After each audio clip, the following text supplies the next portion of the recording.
So there'll be like intro music right now, and like I don't know what it'll sound like yet, but yeah. All right, welcome everybody to the GRODCAST. I am joined by Natalia. Um, and do you want to just dive right in? Yeah, All right, Natalia, what is important? love, Love. Anything else? virtue, hygiene, Yeah. working out, candles. Hmm. These Moroccan lamps I got on Amazon. They create an ambiance, and you can take them from room to room. Ooh. Uh, they're completely metal, and so they don't break if you knock them over. And they come with a light bulb, and they're $37 for a set of two of them. And so any Yeah. room you make, you can make it a place you want to be Hmm. Are they this is product placement, but uh in. Sharing objects that you find on the internet with people is important. yes. So you have two of those? Yes, here's one, and here is two. And I am turning them on for you, and you can see how beautiful they are, even though your listeners can't. Yeah. It's setting the ambiance nicely. Excellent, excellent. All right. So moving to a little different of a topic, how do you know when something is or isn't art? Or is everything art or is nothing art? Oh, that's a good question. Um, I don't um I don't really believe so much in the delineation. I don't Hmm. think I care very much if something is or isn't art. I make art, so being in that liminal space of not knowing if what I am creating is art or having something go for from clearly incomplete to me um to clearly being the thing I wanted, the idea I wanted to express to another person.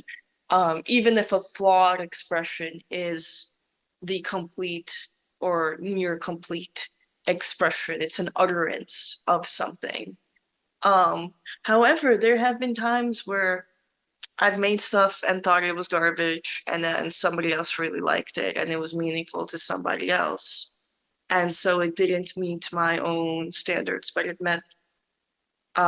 didn't meet my standards for creating something that's a clear enough representation of the meaning I want to put out into the world.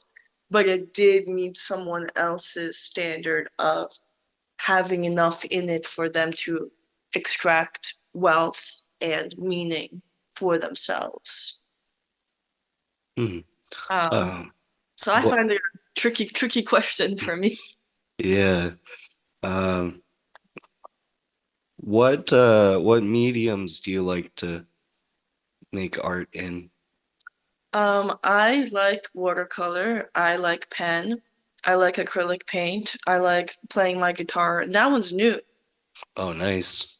In order to get the guitar to sing, I had to figure out a lot of stuff about myself. I find it very hard to play the guitar not from the heart, um, especially if you're playing it and singing it. And I played the flute for a very long time, but the guitar was different. It was a very different body instrument sensation. With the flute, you're almost singing. Hmm. Um, it's like la la la. I am playing the flute. Ha ha! Look at me. And with the guitar, um, you're like, hey, how do I? I could just pluck the string and it just makes sounds. Um, but you almost have to like the sound you're making as you're making it, and that or it doesn't sound as good. Like you don't have to play anything fancy. You could play two chords, but if you are into those two chords, like you could make a good two chord Hmm. song, a good two chord song. Yeah, I personally have a love for playing guitar as well. Um, I usually am playing acoustic, but recording I get into the electrics. Are you playing acoustic or electric? I play the acoustic. I haven't grokked the electric guitar yet. I've played it maybe twice at like a cool party at your friend's house. And I was like, whoa, I feel so powerful. I don't know what I want to do with all of this power. And so I don't trust myself on an electric guitar just yet. Hmm. Yeah, you'll work your way there. Um, it does feel powerful, you know. You can just jam on a chord, and if your amp's turned up to like 10, it just fills your whole around you, and uh, I don't know, it's moving closer to God. Oh, Uh, yeah. yeah, I need to understand religion a little bit better before I pick up the electric guitar again. yeah, yeah. Well, cool. Um, so the next question, what is one of your favorite movies and why? Oh, I have so many favorite movies. Um, I really like this movie, The Fall, by this director named Tarsim, and it's really hard to find. And I had someone find it for me. I had someone go on YouTube and figure out how to find it and find it for me. And what I like about it is it has this 9-year-old girl, and they didn't make the movie until they had her. And then they were like, "Oh, okay, because we have her, we can make finish the movie." Hmm. Um, Before that, the director, when he would be flying around making commercials, he would be filming as he's traveling these like really crazy shots of these landscapes that he would use in like imagination sequences for the film as this one man is talking and telling stories to the young girl. Um, so none of this is spoilers. It's just the construction of the film is already really interesting. Hmm. And then the story of the film was just incredible. Then the execution of the film was incredible. Um, just really honest, really good acting, really good story, really great cinematography. Um, it's one of those movies that, like, seeing a person um, that young, this little Romanian girl speaking in an accent, and then showing her inner life kind of makes you more connected with your own inner life. And not in like oh, I got to feel my inner child because Hmm. I saw this child on screen. It was definitely a much more intense psychological process than that, where you watch the child be wrong about the world. You watch the child have expectations and have reality different for the Hmm. adults. And it's like, whoa. So it's not just bringing you back to the process of being a child. It's bringing you being a child, encountering the world, hitting against the world, um, and then having the world hit back and update you. And then it's like, whoa, that's like, and that's a process everyone has until they die. If they're like living with their eyes a bit open, of having expectations and thinking they know something about the world and thinking they'd like, okay, I kind of know where these three things are located and I could traverse with respect to those three things. And then like a fourth thing comes and then a fifth thing comes. Um, yeah, I like that film, The Fall. Yeah. When did it come out? Um, Let me check because that's important for finding it. 2006. 2006. Okay. Yeah. So The Fall by Tarsem in 2006. There are many movies called The Fall or Fall. Mhm. Um, Yeah, I hadn't heard of that one. I thought when you said The Fall, it made me think of this movie, The Fallout, but that's a bit different. It's about a school shooting, and so uh oh, yeah. oh yeah, exactly. Nobody finds this film. Mhm. Nobody knows about it. But then the people who know about this film are like, yo, this film. Mhm. Yeah, I'll have to put it on my list. Um, well, cool. Let's say you're out and living life. What do you think is your most frequent go-to drink order? Oh my gosh. My most frequent drink order.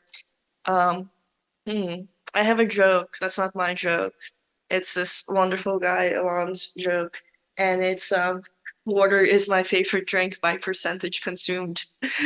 Um, wait, water is everyone's favorite drink by percentage consumed. And I don't know why I like that joke so much, but I like that joke so much. Um, my go-to, I like Coke. I Coke. order a Coke. In terms of like a thing I order the most that isn't just an ice water, it would probably be either Coke or sometimes you can order from most restaurants a hot water with honey and lemon, and Oh, they charge you extra, and they always try to make it look a little bit fancy for you, because that's not a standard order. But they have lemons, and they often have honey. mm, And if it's just, it's too late for caffeine, but you want something with your food, you get a hot water with like lemon and honey, and you feel like your meal is complete. And you mm. feel nice. It's like ambiance for your digestion, like the lamps, like the Moroccan lamps. Um, basically, the way I make life beautiful is I take the Moroccan lamps and I do a version of that for every sense. And then that's the life I like and happy.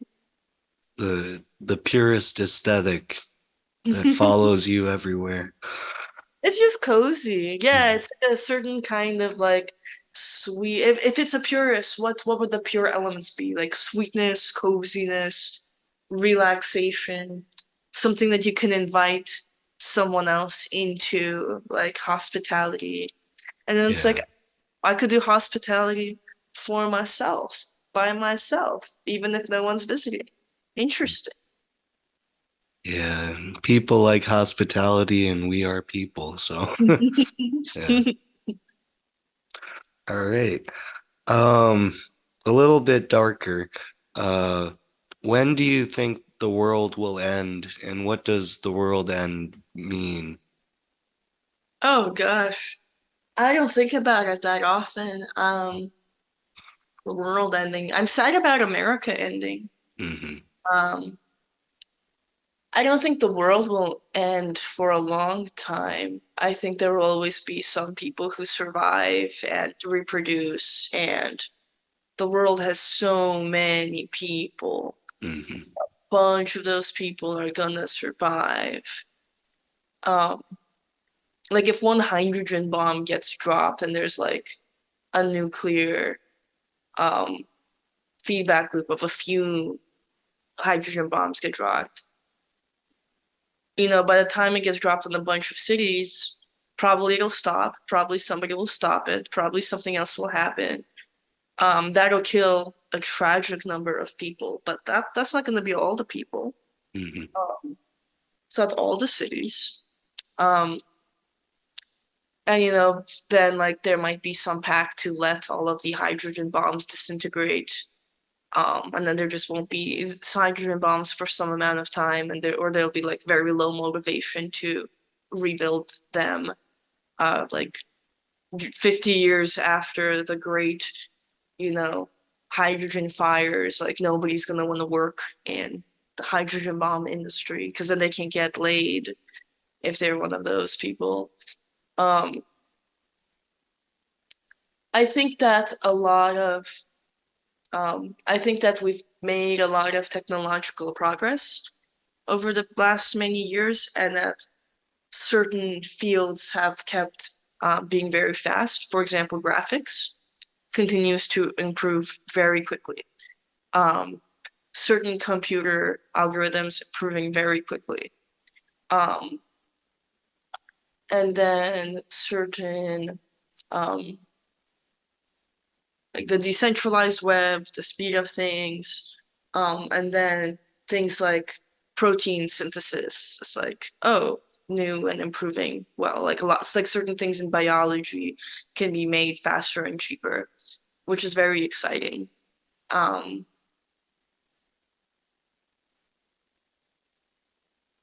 yeah, but a lot of things are sad for a lot of people.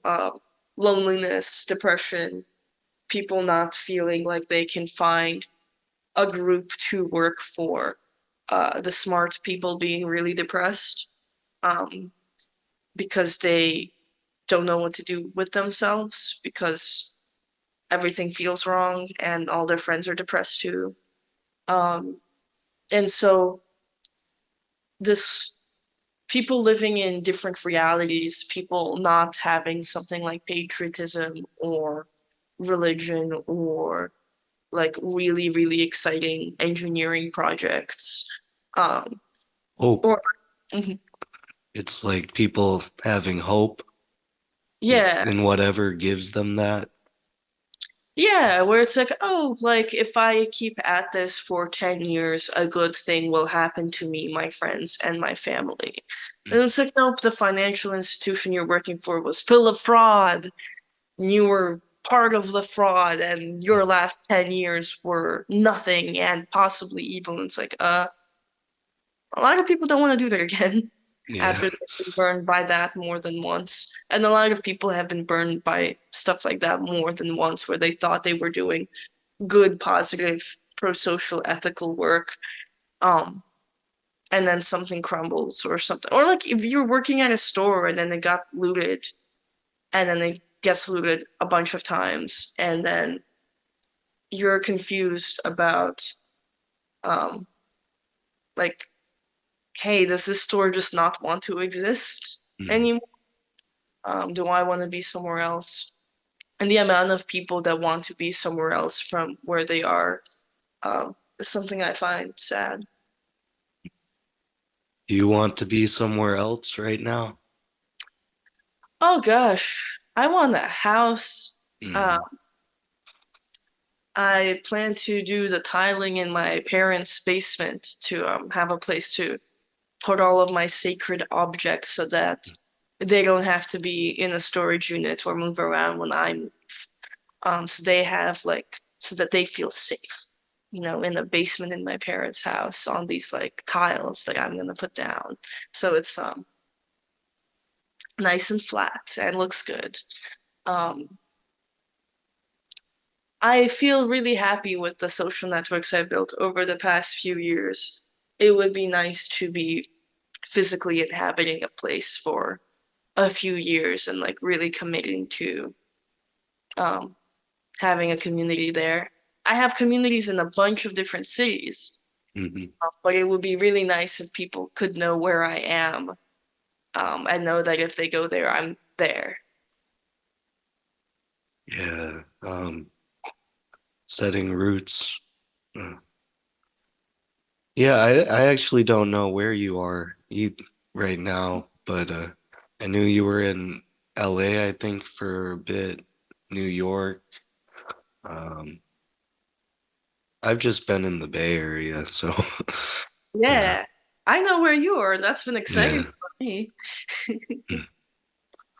I'm currently in Providence, Rhode Island. Oh, I see. Uh, do you feel like it's too small a state as the smallest state? Like, do you think some of Massachusetts should have gone to Rhode Island or? It's really, really funny as a question. Um, I had a friend, um, one of these wonderful engineering ladies. Um, she was sourcing some materials from Rhode Island, and I told her that if she's ever in Rhode Island to hit me up and I'll come see her. And then I panicked for a second, like, oh no, like what did I just promise? What if I have to make like a 4 hour drive? Like I'm in Providence, maybe she's off somewhere by the water or like off in like a quarry somewhere. Um, and then I went on Google Maps and tried to found out what is the longest path I can make from anywhere in Rhode Island to anywhere else in Rhode Island. And the answer was an hour and a half. Oh, dang. Yes, and then I checked from Providence to anywhere in Rhode Island is 40 minutes. And so I felt much more safe with my promise to see her. 40 Yeah. minute drive. No matter where she is in Rhode Island, it'll be a 40-minute drive. Yeah, that's no stops, you know. Um, the only time I was in Rhode Island was college visits for Brown. Um, but I didn't love their vibe, so Oh, you must have been yeah. so mad they're not an island. Yeah, Mm. I like to be surrounded. Uh, so moving on, this question is pretty open-ended. Take it however you want. Why do you do what you do? Oh gosh, because I'm lonely. Yeah, me too.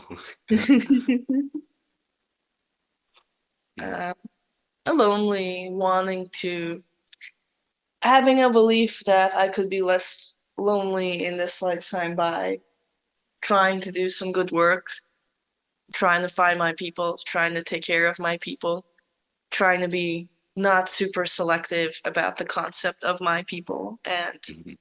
being kind to whoever's around to be kind to. Um, and yeah, just know you have two options to live your life until it ends or to kill yourself prematurely. And one of those options makes people very, very, very sad and makes living their life much, much, much harder. Um, so there's one option. It's to live life, have meaning, do good work.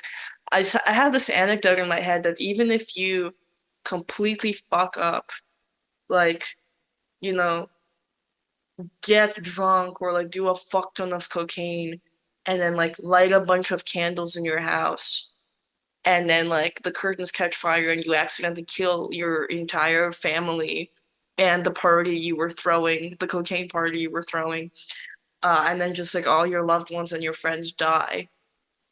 You could still like fly to China and like, you know, be on menial labor or like bring water to people on construction sites and be those people's favorite person that day. I'm just like, no matter if I like accidentally do the worst thing I could imagine, I could still be someone's favorite person for a day by doing something like bringing them ice water or like, I don't know, doing their hair or like doing something unskilled. Hair is a bad example because hair is very skilled. Um, but something like I have no skills, I can go to another country and um like be an extra hand for that day. You know, they thought it was going to be a four-person job, but I'm there like keeping the doors open and like bringing them stuff. And yeah, the way that the redemption can still be possible, I find kind of soothing. Yeah, it sounds like a bad episode of the TV show Shameless, getting drunk and on cocaine and setting your house on fire. Um, Oh God, yeah, that does sound like a terrible episode of Shameless. yeah. Well, cool. Yeah, I would like to think that nobody's ever irredeemable, because if you were, then why continue to be? So, yeah, I think you made a very solid point. Um, thinking a little bit back in time, um, do you remember if you have a favorite professor from college? A favorite professor? Kind of. I have a few professors I liked quite a lot. Mm. Um, what were the classes? Um, let's see. I'm trying to think of what's cool. There was one professor who, it's funny who makes an impression on you, even though it might be utterly one-sided. Um, so I had a few professor I liked, but the one I want to talk about was this developmental psychology professor, Mm. Frank Keel, and he was awesome. And developmental psychology was a required class for the major. Um, and that's why I was in it. Um, and just how do babies turn into bigger babies, turn into kids, teenagers, adults? What are the stages at which certain things need to happen or they'll never happen? Versus which things are myths, how do you do experiments to find out? Really rigorous class. His textbook was very expensive, but I checked on Amazon a few months ago if it was available, and it was, and it's only like either $20 or $40 now. So I said, "Oh my God, I'm gonna buy a copy of this book." I rented it before, I never owned it. This book is incredible. Very thick and dense, but like amazing. And he wrote it. He wrote the textbook, Wow. Developmental Psychology by Frank Keel. And he was just like a hard guy. And, I would go to class, I would ride my scooter to class before anyone rode a scooter. I was the OG scooter person, and now schoolers are much more normalized. There's even a place on campus to park your scooters. Mhm. But I would just ride my scooter in to the classroom because I couldn't be bothered to fold up the scooter and like carry it more than was necessary. So I would like ride up and into the classroom and like fold it up and then like put it in the corner and then like go to the front and then like sit in the front seat. Um, Bold. and like be ready for Frank Keel's lecture and then like be so tired I would like pass out on my desk. And it was messy. Um, but he was one of these guys who like seemed like a computer science professor. Mm. But he was a psychology professor. But this man's technical rigor was just like unparalleled. And I was like, you are like some from some part of like amazing OG tradition.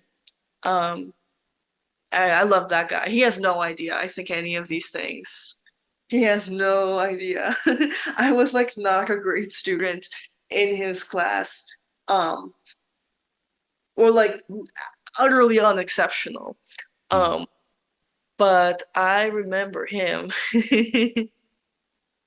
Yeah, it's very one-sided. But it's kind of like a parasocial relationship nowadays, you know, um, which kind of feels like being in someone's cult. But so still talking about people, who is one of your favorite historical figures? And it can be alive, dead, whatever. I really like Marilyn Monroe. Okay. Mm. Marilyn Monroe, that situation makes me really sad. In Soviet Russia, um, there was the propaganda that, the CIA or Kennedy killed her. Um, And so I come to America and I'm like, oh, like, haha, like, wow, like, isn't it terrible how, like, what the government did to America? And they're like, what? The government didn't. And I'm like, oh, are you sure? They might have. Then maybe they had reason to. And they're like, nope, that's not a meme. That's not an American meme. And the government killed Marilyn Monroe. Uh, but she was such a good actress. Um, like her movies with her as the star were like terrific. Um, and she was just kind of like a normal, I guess like basically most actors were like normal people. Like, um, even someone like Miley Cyrus, where it's like, oh, she was born into the family business.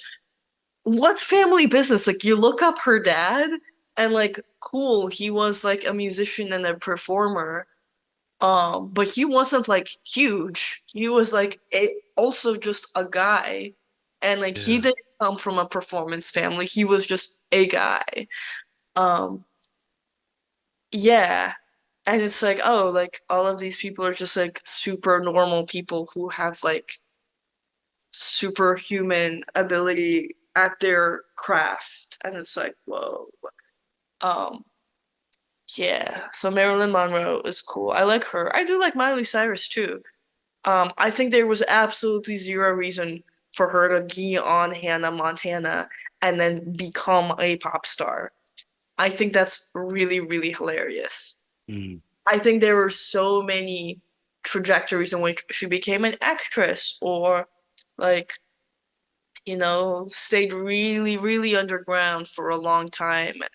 Um, but that she made the transition from being a child star who, moonlit as a pop star in the evenings to being the pop star, I think is just like so funny.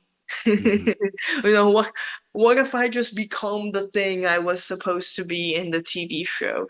It's like if somebody was a child actor who played a dentist and then stopped and then the TV show ended and then he became a dentist. Like I Yeah. know it's not the same because it's like, oh, you're in showbiz, stay in showbiz. But it's really funny when you put it that way. Mhm. Yeah. Maybe there is someone who acted as a dentist and then later became one. Um, but Neil Patrick Harris didn't become a doctor, so um, yeah. So, do you think humans are still evolving? Hmm. In a very strict sense, yes. In that they are constantly figuring out what could be advantageous to them and Mhm. changing. I've been reading a lot of McLuhan recently about how all of this media landscape changes people, and then in turn they create different media once being changed by the media. Um, McLuhan thought there was some fun to be had with this, but also that it was pretty scary. And I think I agree with that, that there's some fun to be had with that, but that is kind of scary. I definitely wanna. I've never gone to one of these like no electricity retreats. I don't know how to find them. I don't know if they'll be fun. But like I guess people go camping. Um, but people bring their phones when they camp usually because they have maps and all of these things. But I want to go somewhere for like 2 weeks so that the first week I'm acclimating and then the second week I'm like really in it of like no phone at all. Mhm. But I'm like more safe. I don't want to do like a whole like survival thing, like, oh, can you survive without a map, without Naked and afraid. yeah. I don't want to be naked and afraid. I just want to be without electronics for 2 weeks. Mhm. And if I hear of an affordable setup like that, I would want to go. I would want to go with someone, or maybe go not with anyone I know, going with some strangers, or maybe like a cruise, but a cruise that you don't bring your phone on. It's like everything is prepaid. I don't even want to think about like bring a credit card. It's like a prepaid cruise, and then you're there. Um, yeah. Yeah, there's like a cruise sounds nice because it's kind of like you're once the boat has left the dock, you're kind of stuck on the boat until it comes back. So, You can't um, leave even if you have to get through it.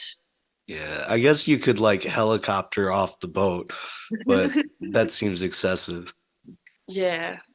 So I kind of want to stop evolution in a sense. I whatever electronic media is doing to me, I want it to stop for a little so I could not whatever it is it's turning me into, I want to gain more control of what it's turning me into.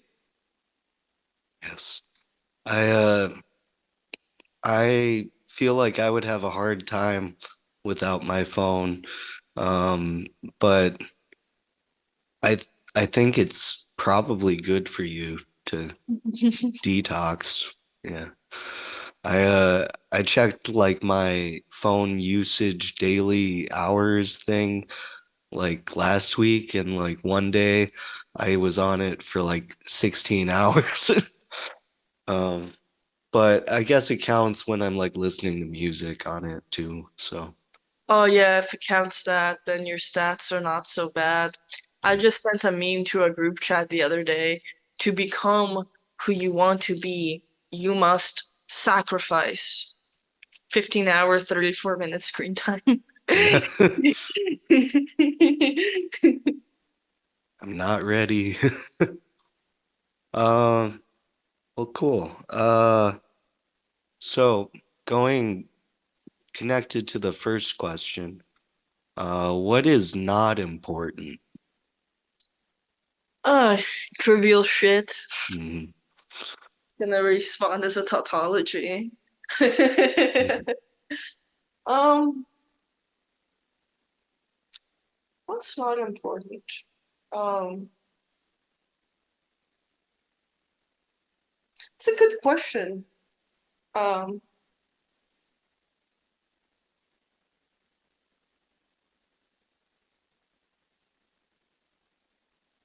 ooh, you got me. I have a whole, this is probably a good journaling prompt for me. Yeah. If everything is too important, then life gets hard. Um, and if I can't think of not important things, probably I'm making my life harder than it has to be. Um, it's not important. Probably trivial sums of money. Uh, Hmm. I think Venmoing $5 to someone. Yeah. Yeah.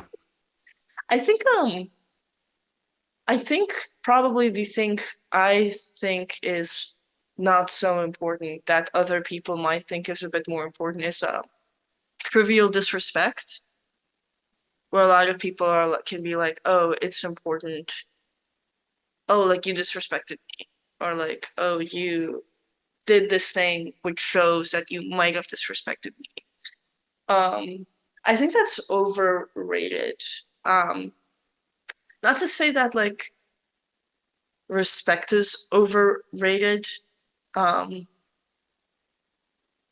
but that people meeting your exact definition and standards for respect, I think can be pretty overrated, where there's so many cultures and there's so much code switching, like even in the Northeast United States, there's so many accents and so many people being very different, like brought up in different ways, like different cultural expectations, different childhood traumas, like different levels of being tired, different levels of being competent at different things. That like somebody meeting your exact bar for respect or disrespect, I think is less important than people ascribe. I think adding it up over long term is important, where if somebody values you, like shows you that they care, shows you that they love you, um, makes time for you, like tries to figure out how to make your life better. Um, where if like somebody is pissing you off in the exact same way every single time they see you, sucks. But someone pissing you off in the same way twice, Mhm. um, you want to see how that adds up across time. And it can be tricky because um, if you're a mathematical person, you would know that like how things add up across time isn't actually trivial, and there's like a bunch of different ways to do that. But I think looking at the singular data point of disrespect is likely not important unless someone shot your dog. Um, it's hard to get in modern society a singular data point that's particularly strong. And then people would Yeah. obsess and be like, oh, this person texted me this thing. Or like, oh, this person made me feel bad in this way 2 years ago, and now they're texting me again. Um, and it's like, yeah, they probably felt ashamed, or like they probably were sorry, or they probably know they were a bad person and they're hitting you up again. It's like you can respect your own time and be like, nah, bro, I don't want that. But don't feel disrespected because then you're cutting yourself. Yeah. It's a lot to carry around and hold on to. Um, what do you think drives the obsession with these small acts of disrespect? Um, like, why can't we let it go? Oh, I don't think we have a lot of tools for it. I think people are moving around a lot. Um, so people are generally having a harder time building models of people different from them. My dad told me a story how, in Russia, when he went to school, it was the same 30 people for K through 12. And then in college, you would have a class, and that would be your class for all of college, and it would be a pretty small class too. Um, and so you would develop predictive algorithms for how people change across time, like, and what changes and what doesn't change. Like, oh, this guy was like this when he was 10. Oh, when he's 30, a bunch of things about him that were present when he was 10 are still present when he's 30. Um, and in the big city, you just keep in America. When people go to school, there's usually bigger schools, so you don't have that effect. And then just the big cities, you get like little snapshots of people, and then people from small towns can be chill. People talk about the intolerant South. A lot of people in the South can be like very, very tolerant in like very, very human ways.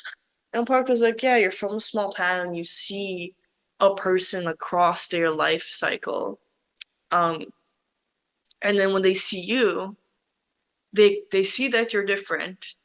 They could like kind of judge you for being different, but also they don't judge you on a bunch of other stuff. Where they're like, oh yeah, you're a person doing the being a person thing. You're at this stage. You're gonna get to this stage next, and then this other stage, and like they can be very relaxed. People from the South sometimes can be very relaxed, um, and that's also really cool. I like giving credit where it's due. Smoking is bad for you, but it looks cool. Southern people are sometimes intolerant, sometimes like the most chill people you've ever met. Um, yeah. Yeah, I think generalization takes away the nuance, but when developmental psychology, right? Like when you're first growing up, you kind of assume people are basically the same, and then you're like, oh, there are different people here than there are here, and they do things differently this way and that. But like even within, Syracuse, New York, like there's a bunch of people who are like my favorite people I've ever met. And then there's a lot of people who I really don't enjoy being around, but it's like there will always be both everywhere. Yeah, for Yeah. sure. And Syracuse, New York is weird. It's a small enough city. I went there once, and there was not a single restaurant that was able to seat me. Oh, dang. It was crazy. I don't know what parents' weekend it was or what, like, it wasn't graduation. But it's like, oh, we'll eat in Syracuse. There'll probably be better restaurants there than where we were coming from. Um, they'll probably have seating. It was a Thursday. I couldn't get it. There were hundreds of restaurants in the city, and I couldn't get a table in Syracuse, New York. Had to leave the city to get food. That was one of the most like counter expectations things that happened to me. Yeah, that's funny.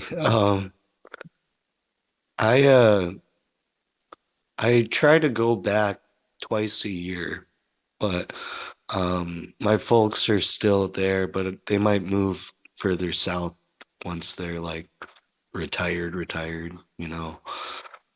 Um, so do you believe in ghosts? I don't think about ghosts very much. I've never seen a ghost. Some people swear to God they've seen the ghosts.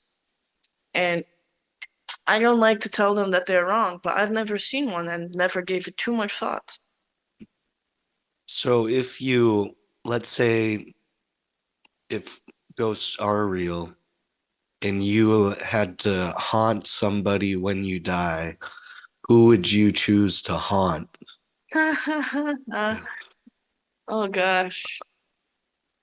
I don't want to say because then they'll run up. Well, Maybe they'll do something to me in this lifetime to try to prevent it. yeah. And my bond haunting will get ruined. Um, but let's just say that like certain arrogant older men are not safe from being haunted by me. um, it would be somebody who's it would probably be some weird politician. Mm, yeah. Probably probably some politician who is like too secure in his beliefs. Um, and I would just have to show him that the world is stranger than it is. Mm. Um, Someone you want to have shook. yeah, Yeah. yeah. But I've never thought about it much. I don't know Mm. who I would want. Maybe I would give like a Disney World ride some extra Oh, figure. And like if it would be like some engineer I really like who needs his ride to do really well, I would like go and move stuff in his I'd be like, whoa, that was so realistic. It was so scary. Wow. And then everyone's like, oh yeah, man, David, like your ride really rocked. You're getting a promotion. And then David's like, yes, my 12 years in engineering have paid off in this like great accomplishment.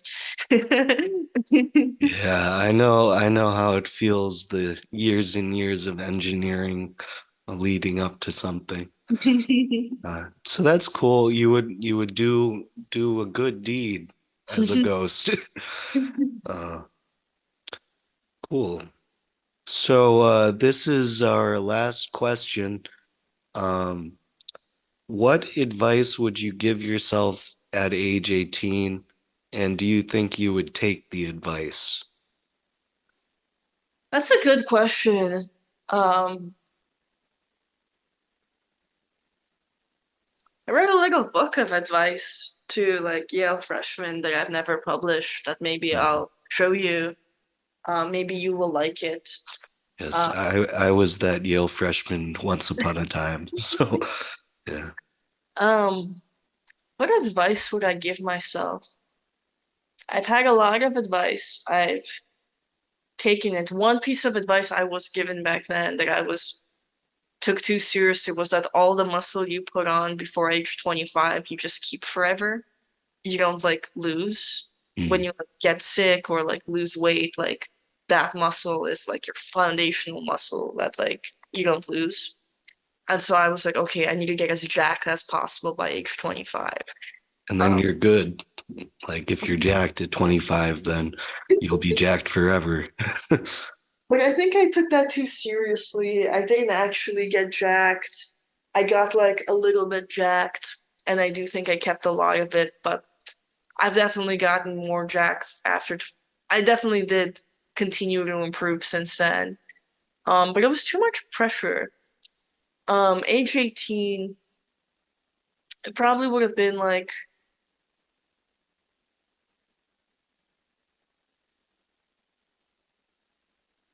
not to try to do what other people um are trying to do.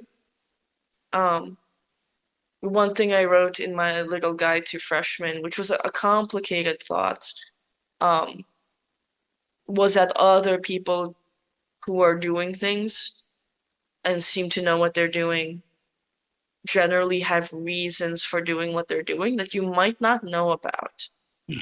So, like, if you're if somebody's like, "Oh, I'm studying economics," because the thing, like, "Oh, I don't know what I want to study in college. I want to study economics." Half those people want to be studying economics. Yeah. Like, half of those people aren't there because they don't know what they want to be doing, and so they're studying economics, and you're like, "Oh, I'll go join them."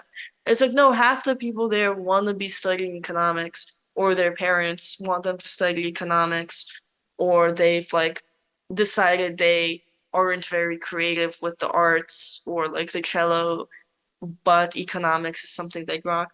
Or they want to go run the Federal Reserve, or they want to go be a Supreme Court justice, and like this is what they want to study before law school. Um, but everyone would have very, very different reasons, but more people would have reasons than they tell you about. Because so many people would be like, oh, I don't actually know what I want to do, while like making a list of all of their competitors for the Supreme Court in 20 years. Um, Yeah, I know some of those people. So and yeah, um, and so the advice I would have given myself at age 18 would probably have been to be more committed to the things I know I want, and to stay committed to them even if I meet someone my age who's already doing it much better. Because there were so many things I thought I was bad at or didn't start. Um, because like, oh, I want to be a filmmaker, but this other guy is already a really good filmmaker, so I shouldn't do filmmaking because I won't catch up to that guy. By the time you're 30, like that calculus changes where um you would have had 12 years of committing to a thing. And they tell you at 18, like, oh, if you weren't good at this thing when you were 16, maybe you're not good at it. Versus like, hey, if you listen to who you want to be, you might be that at age 30. And Mhm. 30 comes faster than you expect.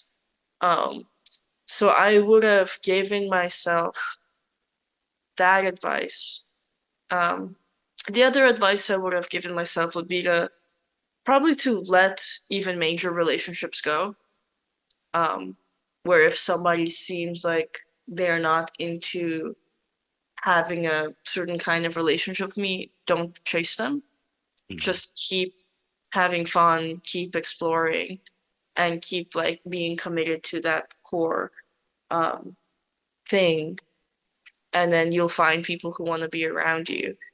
Um, which is different from thinking like, oh, if I just stick with my core and become an awesome person, I'll show that person how awesome I am and they'll see how awesome I am.